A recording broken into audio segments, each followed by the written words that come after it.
Dhanbad police अब अपराधियों पर तेजी से शिकंजा कसने की तैयारी में है। बुधवार को पुलिस केंद्र में आयोजित कार्यक्रम के दौरान उपायुक्त आदित्य रंजन और वरीय पुलिस अधीक्षक प्रभात कुमार ने 112 पेट्रोलिंग बाइक को हरी झंडी दिखाकर रवाना किया। जिले के सभी थानों में कुल 122 अत्याधुनिक बाइक उपलब्ध कराई गई, जो अपराध नियंत्रण और पुलिस रिस्पॉन्स टाइम को और बेहतर बनाने में यादगार साबित होगी। इन बाइकों में सायरन, व्हीकल्स और GPS जैसी आधुनिक सुविधाएं दी गई है, जिनकी मॉनिटरिंग सीधे पुलिस कंट्रोल रूम से की जा सकेगी। अधिकारियों ने बताया कि इससे पहले भी थानों और सिटी हॉक्स को नई बाइक उपलब्ध कराई गई थी, जिसके बाद अब धनबाद पुलिस के पास करीब 250 पेट्रोलिंग बाइक हो चुकी है। SSP प्रभात कुमार ने कहा कि इन बाइकों का उद्देश्य पुलिसिंग को मजबूत करना, ताकि जहां 4 पहिया वाहन नहीं पहुंच पाते वहां पुलिस तेजी से मौके पर पहुंच सके। वहीं उपायुक्त आदित्य रंजन ने कहा कि अपराधी लगातार नई तकनीकों का इस्तेमाल कर रहे हैं, ऐसे में पुलिस को भी अत्याधुनिक संसाधनों से लैस किया जा रहा है। कंट्रोल रूम को भी हाईटेक बनाया गया है, जहां से जिले भर की गतिविधियों की निगरानी की जा रही है। तो धनबाद में ऐसा कोई मेजर इंसिडेंट नहीं हुआ, लेकिन अन्य जिलों में ऐसा इंसिडेंट हुआ है कि लाभुक जो हैं वो बॉर्डरिंग डिस्ट्रिक्ट्स के हैं और झारखंड में लाभ ले रहे हैं। कुछ उड़ीसा के हैं, कुछ बंगाल के हैं। और हम सब समझते हैं कि झारखंड के रिसोर्सेज पे जो अधिकार है पहला, वो झारखंड में रहने वाले लोगों का है। झारखंड में जो सालों से, दशकों से रह रहे हैं, उनका सबसे पहला अधिकार बनता है। तो मैया सम्मान योजना में ऐसे कई फर्जी लाभुक भी पकड़े गए, जमशेदपुर जैसे जिलों में भी पकड़े गए, और ऐसा भी पकड़ा गया है कि जो मैया सम्मान योजना का लाभ कोई पुरुष भी ले रहा है, कोई अच्छी नौकरी पेशा वाला भी ले रहा है। तो ये सत्यापन बहुत ज़रूरी था, ताकि सही लोगों तक इसका लाभ पहुंच सके। जो सोच है माननीय मुख्यमंत्री जी की, राज्य सरकार की, वो है कि गरीब महिलाओं तक एक आर्थिक सहायता पहुंचे, ताकि वो अपना जीवन जो है वो उसमें स्तर में सुधार ला सके। और ये बहुत महत्वाकांक्षी और बहुत ही महत्वपूर्ण योजना है। और मैं इस सत्यापन प्रक्रिया को व्यक्तिगत रूप से बहुत अच्छा इसलिए मानता हूँ, क्योंकि मेरे डाक में अभी रिसेंटली मैं देख रहा हूँ कई महिलाओं का लिखित में आ रहा है कि हमारी नौकरी लग गई है, हमारे पति का ऑलरेडी नौकरी है, रेलवे में है, तो FCI में है, तो हम सरेंडर करना चाहते हैं। विश्वास की लोगों में ये मैसेज है कि गलत लाभ नहीं लें, ताकि हम लोग जो अभी नए रिक्वेस्ट आ रहे हैं उतने ही बजट में नए रिक्वेस्ट को हम लोग एंटरटेन कर पाएंगे। और ये इस बात का पुख्ता प्रमाण है, ऐसे लोगों का जो सरेंडर है वो इस बात का पुख्ता प्रमाण है कि हम लोग का सत्यापन प्रक्रिया अच्छा चल रहा है। एक आध महिला का ऐसा भी आया है जो कह रहे हैं कि हमारा अब 60+ हो गया, तो हमको अब वृद्धा पेंशन मिलना शुरू हो गया है, तो अतः हम लोगों को मैया सम्मान से बाहर कर दें, ताकि दोहरा लाभ वो लोग ना लें। तो ऐसे जागरूक लोगों को मैं धन्यवाद भी करना चाहूँगा, और इस पूरी प्रक्रिया को भी सहयोग करने के लिए मैं अपील करूँगा लोगों से।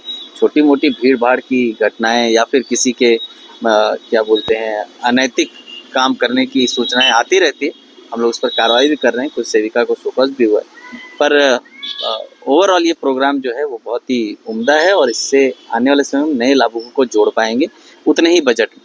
सर, अब नई FIR की प्रक्रिया अपने यहाँ भी शुरू हो रही है, वो क्या है सर प्रक्रिया? और देखिए, SIR में जो हम लोग का ADDD करके एक लिस्ट बना है, जो मतलब बेसिकली उसको हम रॉन्ग नहीं, उसको हम संदिग्ध बोलते हैं कि हाँ ठीक है, अभी वो डाउटफुल स्टेज में है। तो वो जो लिस्ट है, उस लिस्ट का एक एक करके सत्यापन होना है।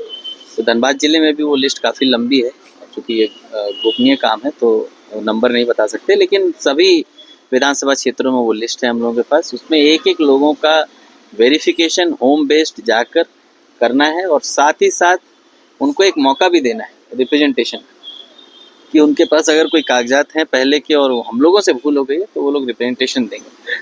तो इस प्रक्रिया में जो डेड वोटर्स हैं, माइग्रेटेड वोटर्स हैं, वो लोग तो छटेंगे ही, पर उन सब से महत्वपूर्ण है जो प्रोजेनी है, स्पाउस है, इन लोगों का अगर छूट रहा है तो उन लोगों का जुड़ेगा भी।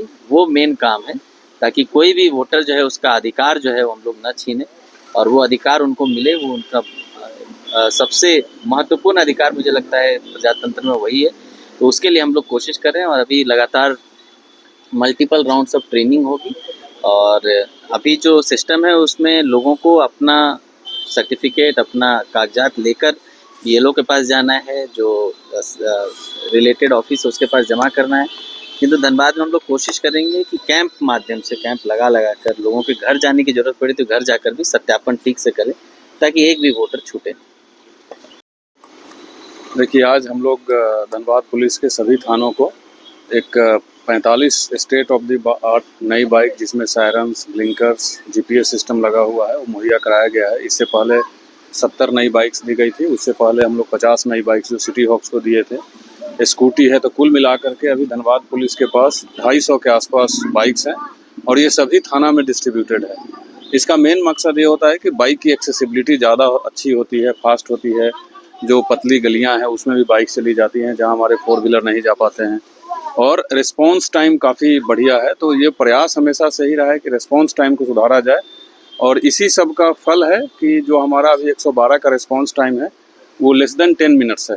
कोई भी कंप्लेन आता है तो विद इन 10 मिनट्स वहाँ पुलिस पहुँच के उस कंप्लेन को रिजॉल्व करती है। और ये जो रिस्पांस टाइम है ये आंकड़ा हम नहीं निकालते हैं, ये स्टेट से निकलता है डिपेंडिंग ऑन कि कितने कंप्लेंट्स आए और कितने मिनट में उसको सुलझाया गया। तो धनबाद का आंकड़ा बहुत ही बढ़िया है, less than 10 minutes is best आंकड़ा। तो ये सब का फल है और हमेशा प्रयास यही रहता है। तो इसी क्रम में आज ये बाइक्स दी गई है और ये सभी थाना को दिया गया है। कोई भी नई बाइक्स किसी भी पदाधिकारी के ऑफिस में काम करने वाले कर्मी चला रहे हैं, वो अपने व्यक्तिगत इस्तेमाल में ला रहे हैं, वो हम लोग इंश्योर कर रहे हैं कि ऐसा नहीं होगा।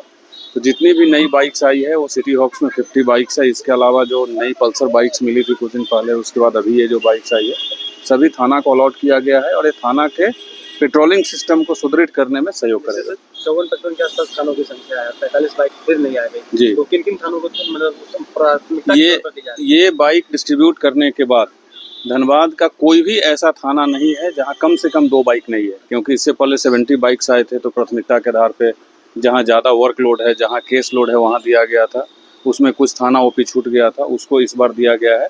तो इस अलॉटमेंट के बाद कोई भी धनबाद में कोई भी ऐसा थाना या ओपी नहीं है जहां कम से कम 2 नई बाइक्स नहीं।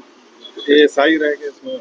नहीं, ये थाना को दिया गया है, ये किसी ऑफिसर को इस पर परमानेंट नहीं किया जाता है। ये थाना को दिया गया है पेट्रोलिंग के लिए और थाना में जिस प्रकार से पेट्रोलिंग बढ़ती है तीनों शिफ्ट में, उसमें जो कर्मी या जो पदाधिकारी रहेंगे वही बाइक का इस्तेमाल करेंगे। सर एक चीज़ और, अभी जैसे लगातार ऑर्गेनाइज क्राइम